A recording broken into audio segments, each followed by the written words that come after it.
Good evening and welcome to the program. This is the Limelight and we are talking about the African child. My name is Prince Apollo. Now, every June 16th, the world commemorates the Day of the African Child, and this day was gazetted to raise awareness on the ongoing need to improve education for the children in Africa. Now, we also have to look at a multiplicity of challenges facing the African child, including insufficient access to healthcare, child labor, malnutrition, sex exploitation, domestic violence, conflict, homelessness, and many others. But then, as we look forward to the Day of the African Child, which is falling in just 2 days to come, we ask the experts to tell us what they think about the progress that has been made in improving the lives of the African child, and of course look at the challenges that lie ahead for the African child. Let's cross over and talk to Timothy Opodo. Timothy Opodo is the Executive Director for AfriChild. And AfriChild is the leading research institution dedicated to improving children's lives in Africa, and it is at times called the Center of Excellence in the Study of the African Child. I'll cross over and talk to Timothy. Welcome, Timothy, and let's go straight to our topic this evening. What are those specific challenges that the African child face in general?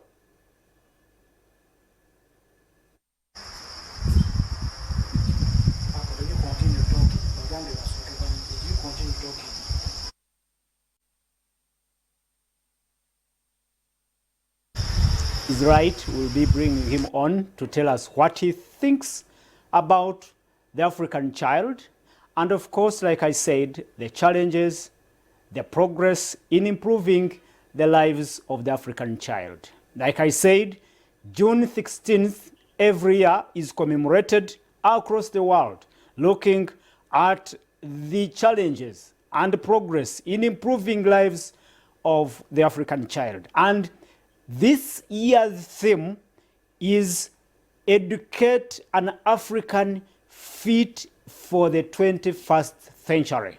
It's all about education, and mainly our discussion will center and focus on the education in relation to the African child, whom I said is faced with a multiplicity of challenges, including domestic violence, child labor, homelessness, conflict, and many others. Now, I will again. Let's go straight, Timothy. Tell us, what are those specific challenges facing the African child? Thank you very much, Apollo. Can you confirm that you can hear me now? Thank you, and good evening to all the viewers. Thank you for the opportunity for us to talk about a topic that is pertinent to us as an institution. I will start by introducing myself. My name is Timothy Opodo, Executive Director for the AfriChild Center. We are a child-focused research institution. Our role is to undertake research on issues that affect children and use that information to help in decision making at policy and practice level. Now, going specifically to the issue or the question that you raised around the challenges affecting children on our continent and in Uganda specifically, I think you have touched on quite a number already. As a country, first of all, we need to note that we have one of the youngest populations in the world, if not the youngest. The majority of Ugandans are actually children, so 56% of Ugandans are children, and that is significant in itself.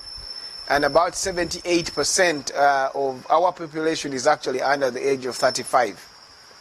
And that said, we have over the years continued to see that despite this significant number of children in the country, we also still have a number of pressing issues affecting our children.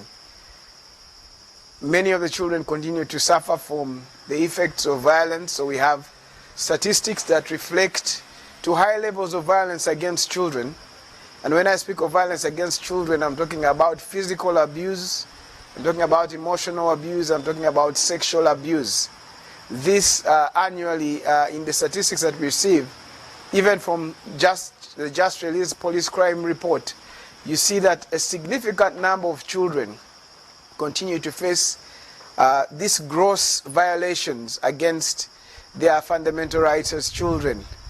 But beyond that, we still have issues around child mental and adolescent health. Many children also struggling to access social services, education in itself. As you say, the theme for the African Day of the African Child this year is focusing on education. But we know from the information we have that while we have an increased access of children to specifically primary education through the Universal Primary Education Policy, the majority of the children do not even complete the cycle of primary school. You have about 68 to 70% of the children dropping out, and that in itself is a challenge. And then when you look at the transition from primary school to secondary school, the data we have shows that only 25% of the children who finish primary school level actually going to secondary school. Significant, that's very significant because it means about 65% of children who finish primary school don't even go to secondary school. And so in there is where the challenges arise. You have still the problem of children on the street, which is significant, and everybody sees that every day. You have the problem of child domestic workers and child labor. So there are multiple issues. I could go on and on. Apollo. About the children in Uganda. In Uganda's context, do the challenges faced by children in Uganda differ in any way from the challenges faced by children anywhere in Africa? I think specifically when we speak about Africa, we really need to, when you look at sub-Saharan Africa, because when you look at North Africa, the countries like Egypt, Algeria, Morocco, the statistics and the dimensions are a little different. But the majority of southern or sub-Saharan Africa, from Central Africa going down all the way to South Africa, the problems are actually similar across the continent. And that is why it is really crucial that as we even celebrate this Day of the African Child, Uganda has been granted the opportunity to host the continental celebrations.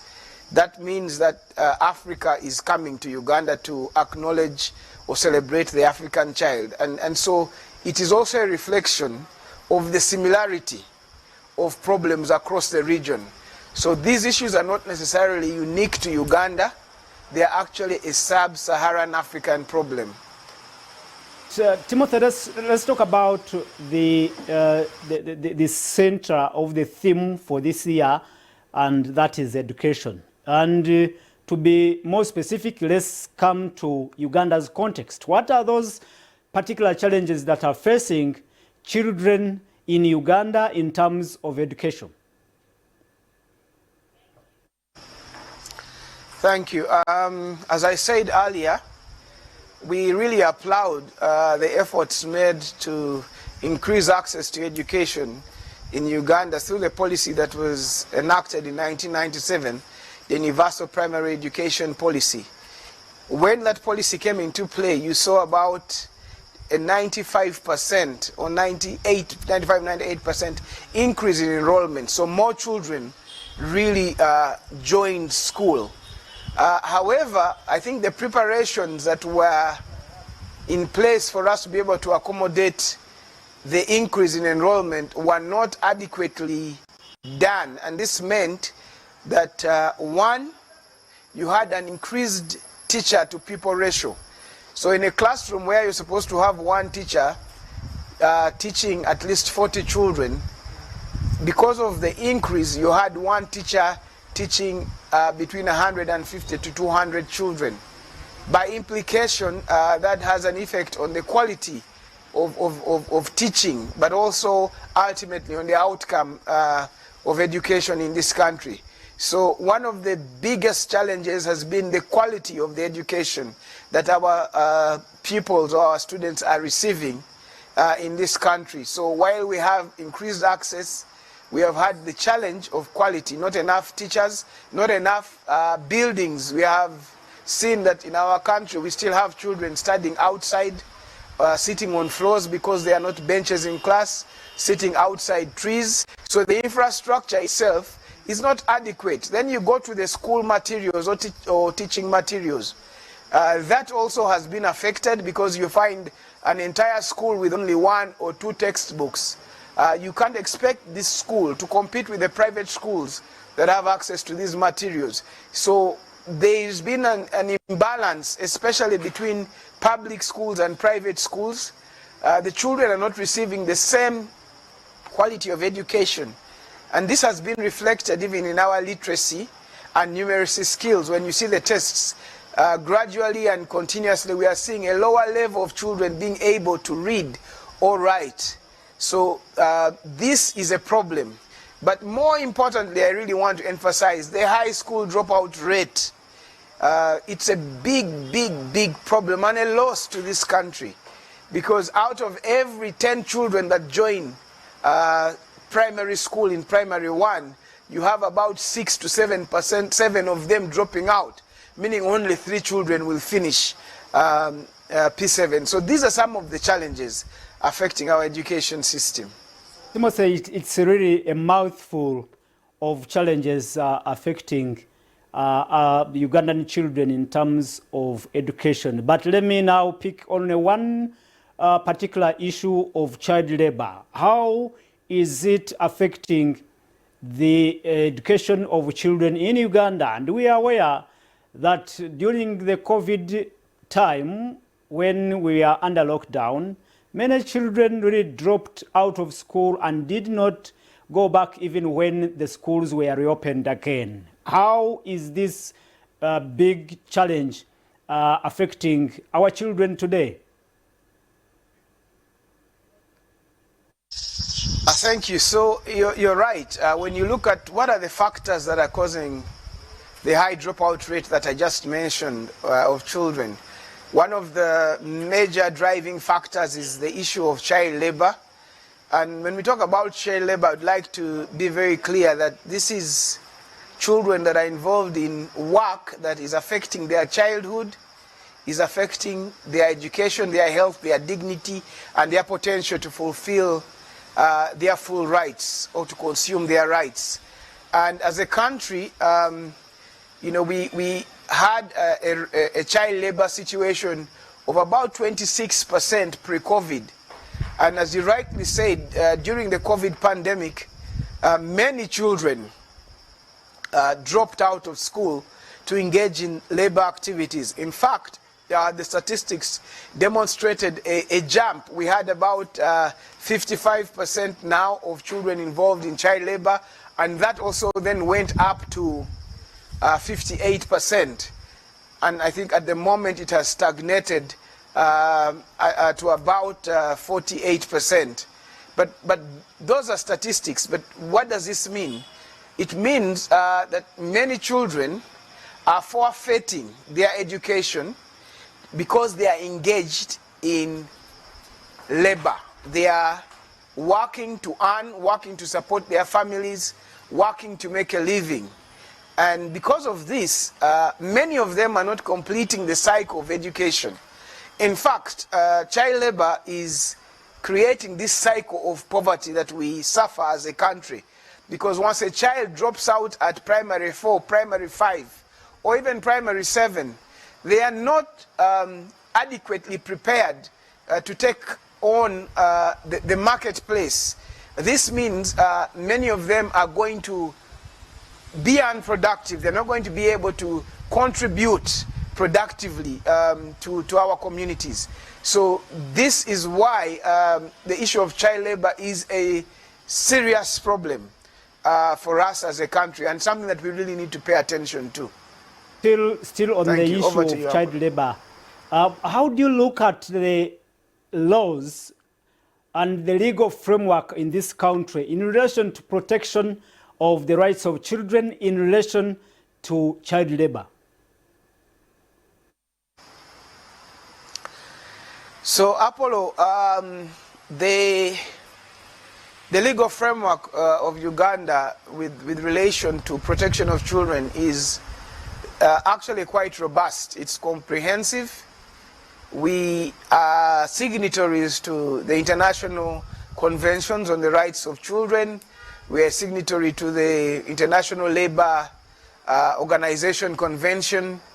We have labor laws as a country. So the legal framework is quite comprehensive. The problem is not the legal framework. The problem is beyond the legal framework. While we have a legal framework with laws that actually forbid child labor, the enforcement of these laws is where the problem lies. But deeper, when you interrogate why is the enforcement a problem, you realize that they are actually structural and probably economic issues that that are really the cause of this problem of child labor.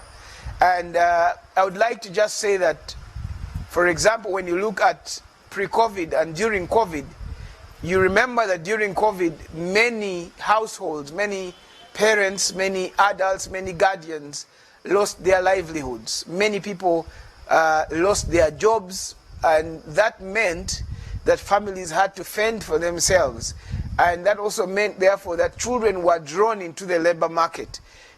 So one of the key drivers of this problem is the issue of poverty across the nation. And as we continue to see increased levels of poverty, even in the urban areas, then you continue to see a manifestation of child labor. In Kampala, for example, you see many of our children in the night selling maize, selling avocado, risking their lives even till late, 1 a.m., midnight, you find them selling. And when you interrogate, we have had an opportunity to speak to many of them, they will always tell you we are trying to raise school fees, we are trying to put food on the table at home, I'm helping my grandmother. So these are the real issues that are really perpetuating this problem of child labor. I take you back to the theme of this year's Day of the African Child, and it highlights the educate an African fit for the 21st century. What does that specifically mean, fit for the 21st century?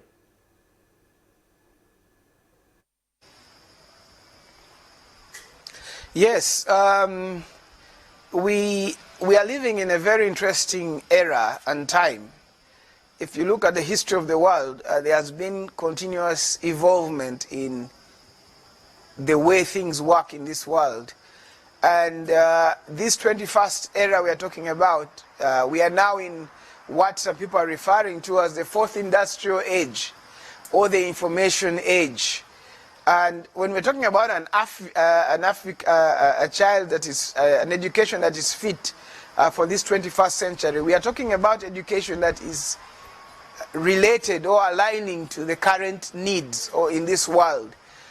We see, for example, an increase in ICT, for example. And now we are dealing with artificial intelligence. We are dealing with and seeing other countries advancing in the area of robotics. And we as Africa, unfortunately, are still lagging behind.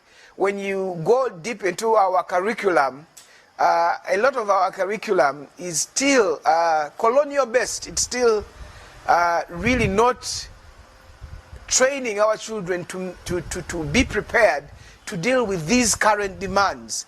And I believe that the reason the African Union came up with this theme was for we as countries, African governments and African people to reflect and ask ourselves, is what we are teaching our children in school relevant to the needs of this current age we are living in?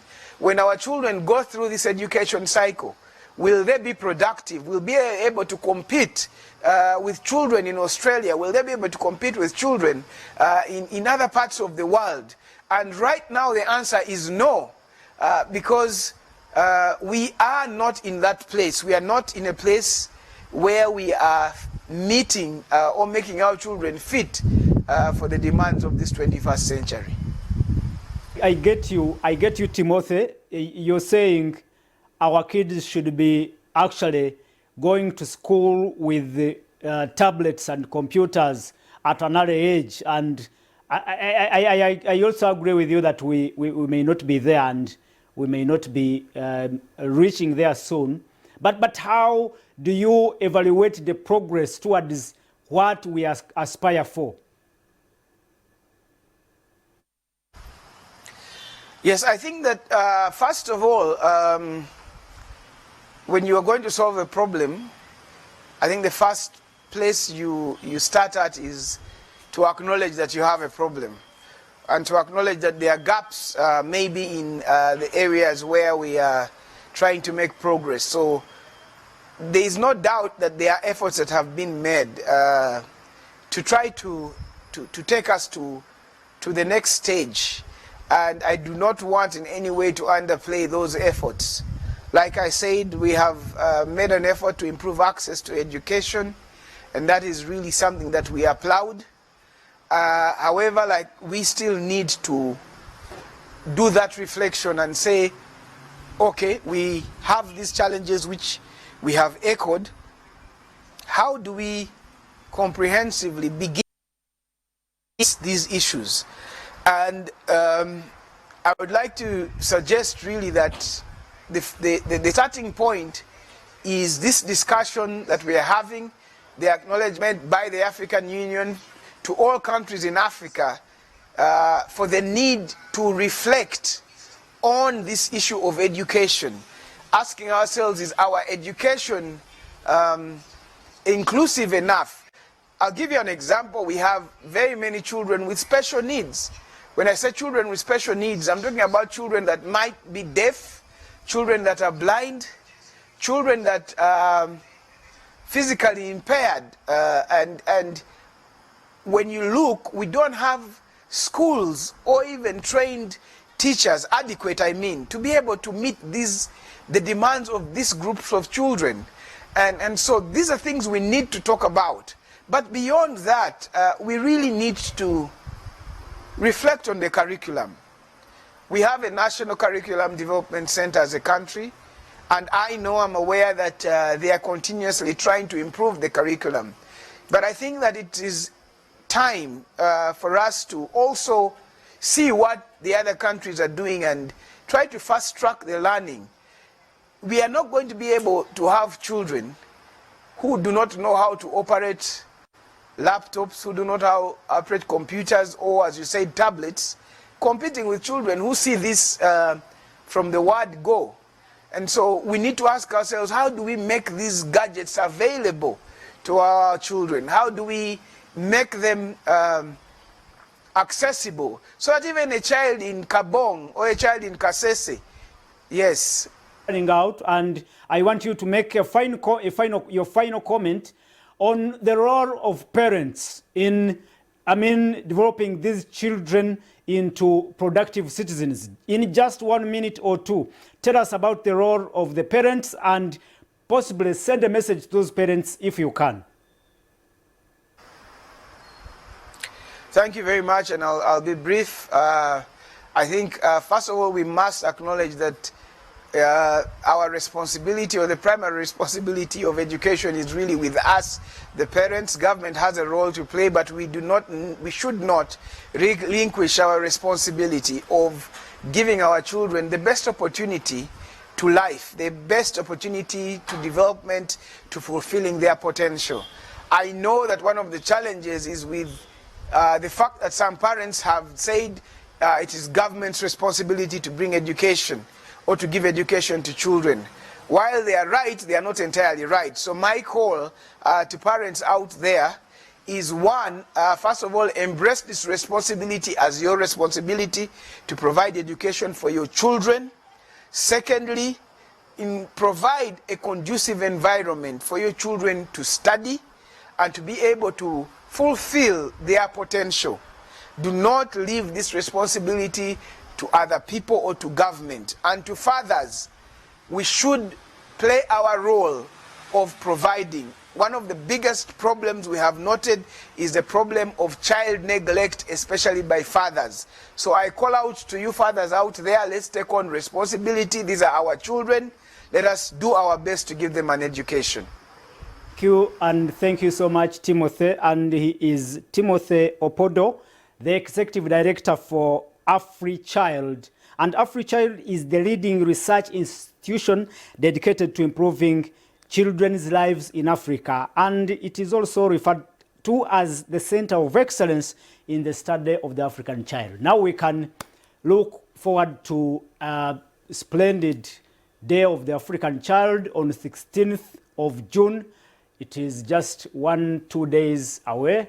My name is Prince Apollo. I wish you all the best, but I must remind you, we have Pastor Aloza Subjingo coming up in Misinji, and afterwards we'll be going for the overnight at Canaan Land in Makerere Chikoni under House of Prayer Ministries International.